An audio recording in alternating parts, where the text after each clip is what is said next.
shockwaves were sent throughout the league as we all learned news of Damian Lillard being traded from the Portland Trail Blazers to the Milwaukee Bucks. And the most surprising part of it all is that he didn't get traded to the Miami Heat, which is the destination that we all assumed he would inevitably end up with. Now, before I give you guys my thoughts on how I feel about the Damian Lillard move to the Bucks, let's take a look at the trade details, including 3 teams specifically. So obviously you have the Bucks receiving Damian Lillard. You have the Blazers receiving DeAndre Ayton, Kamara, Drew Holiday, a 2029 first-round pick from the Bucks, 2 first-round pick swaps with the Bucks in 2028 and 2030, and the Suns receive Grayson Allen from the Bucks, Keon Johnson from the Blazers, Nasir Little from the Blazers, as well as Jusuf Nurkic from the Blazers. So this was a trade all about Damian Lillard, obviously, right? But the ultimate losers, some people I've been hearing a lot of rumblings about people saying that on the Portland side of things that they didn't receive the proper pieces or the proper value in return for Damian Lillard. But I still truly believe that the biggest loser in this equation is the Miami Heat. Why? Because they, all off season, were hedging their bets. It was pretty much a done deal, etched in stone, that they would land Damian Lillard. And obviously, that's not what happened. So who knows what's going to happen of the Miami Heat? At this point in the offseason, most guys are already signed. Most teams already made their big trades for the offseason. So it's going to be difficult for the Miami Heat to sort of surround themselves around the idea of a future without having Damian Lillard this season. But I have confidence in Pat Riley. I'm pretty sure he still has a few rabbits and I had a few tricks up his sleeve. So I wouldn't so much count the Miami Heat out of the equation yet. But in terms of them winning a championship, I think that window may possibly be closed. Now, how do I feel about this trade? I have the mindset that Damian Lillard was going to end up on one of 3 teams, that either being the Miami Heat, the Boston Celtics, or the Philadelphia 76ers. I did not see the Milwaukee Bucks jumping into the pool and having a chance of landing Damian Lillard. I have to say, I'm quite shocked. I'm quite surprised. But to judge a tandem of Damian Lillard and Giannis Antetokounmpo, that is a serious dynamic duo. And I think we can expect him, again, at the very least, to be in the Eastern Conference Finals. This is going to be interesting because what does this ultimately mean for the New York Knicks, right? Obviously, this is a Knicks show. We're going to look at everything under a microscope, a lens from the New York Knicks perspective. Now, obviously, that means one thing at the very least, and that means that we are out of the Giannis Antetokounmpo sweepstakes. Now, I made a video recently talking about the Knicks' chances of landing Giannis Antetokounmpo. I was pretty confident in our chances, but realistically, I think we all know, we are all truthful to ourselves that it was pretty much a shot in the dark, a realistic shot to actually land Giannis Antetokounmpo. Now, again, he made his comments known that he wanted to continue to be a championship contending team.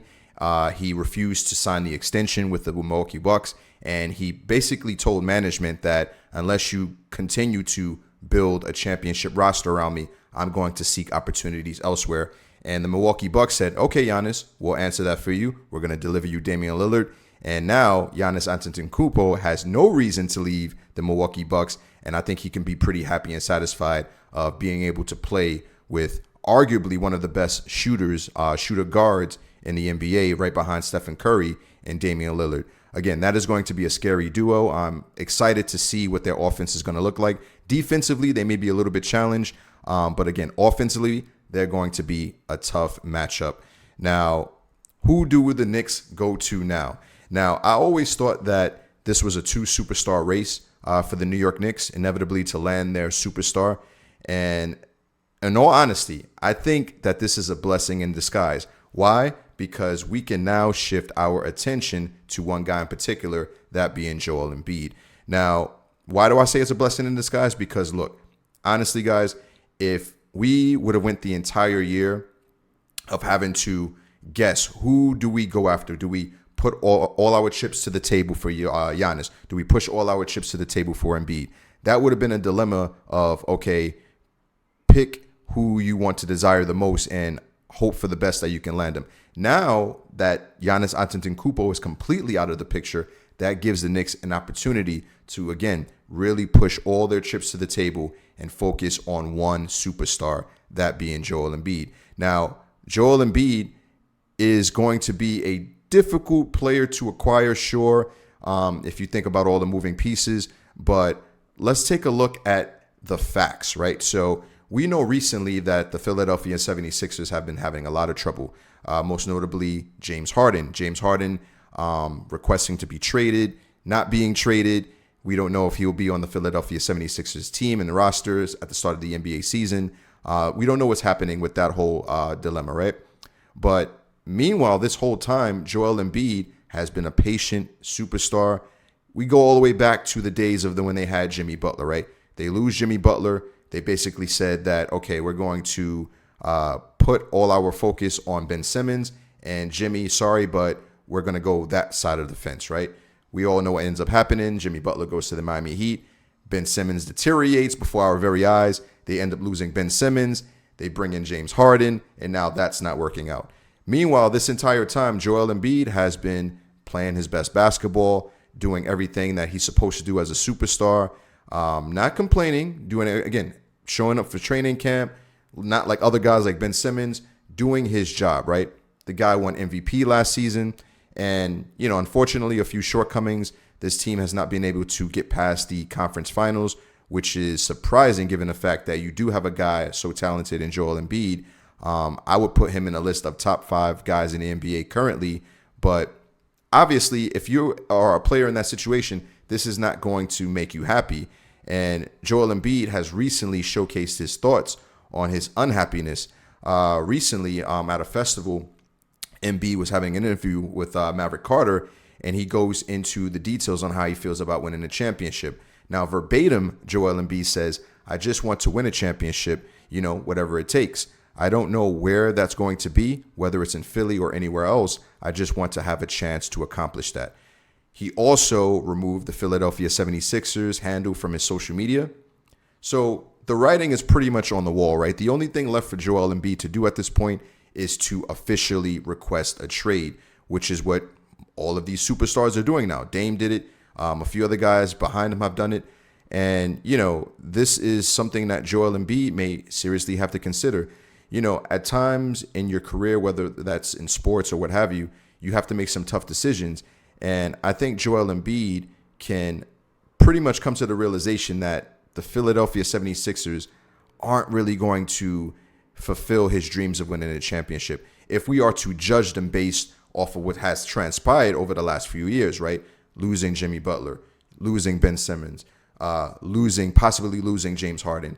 So it may be time for him to go elsewhere, right? But he has to take it upon himself to actually put that out there, as opposed to, dropping little gems here and there, like saying that he wants to win a championship, whether that's in Philly or whatever. Removing the 76ers from his social media is going to take a lot more than that for the 76ers to really entertain the idea of moving Joel Embiid. Now, Philly is just not going to outright do that. They have a MVP superstar. What team in their right mind is going to willingly move that guy? So again, it's going to take Joel Embiid actually going to the front office and mentioning that.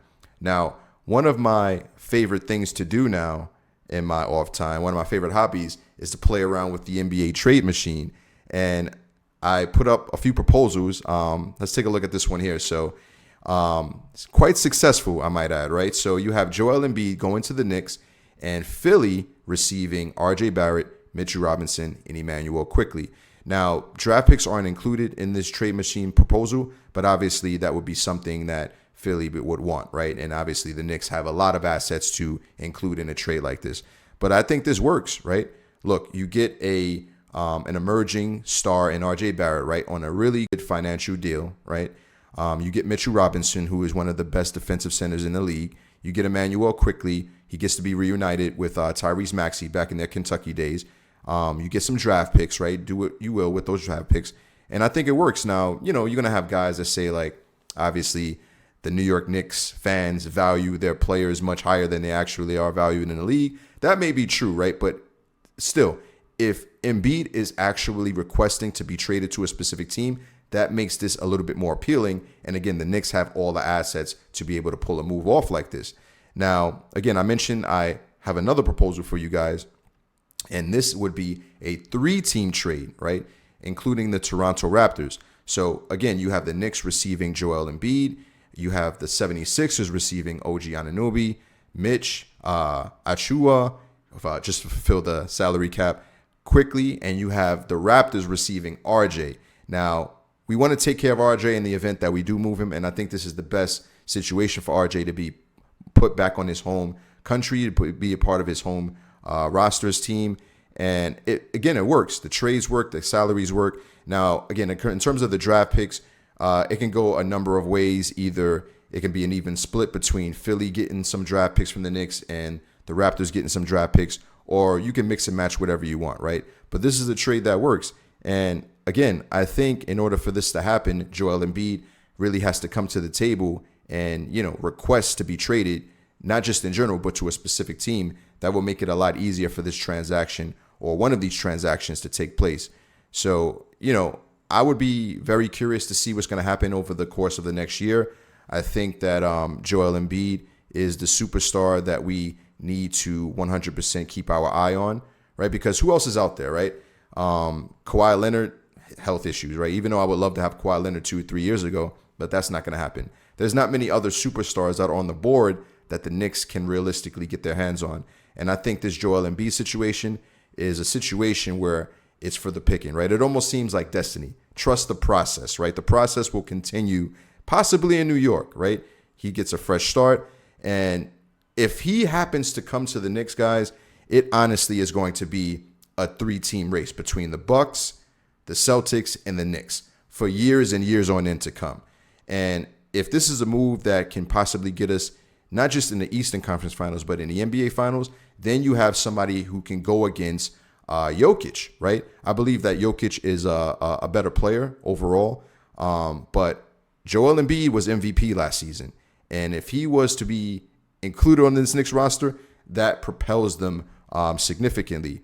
Going back to some of the numbers, even in both proposals, you see that Hollinger's analysis is that if Embiid gets added to this roster, that projects them to have at least 8 more wins. I think they can secure more than that. But again, this would be automatically a 3-team race between the Bucks, the Celtics, and the Knicks if Embiid is on this roster. And having a guy like that to match up against Jokic, that is going to be entertaining to see.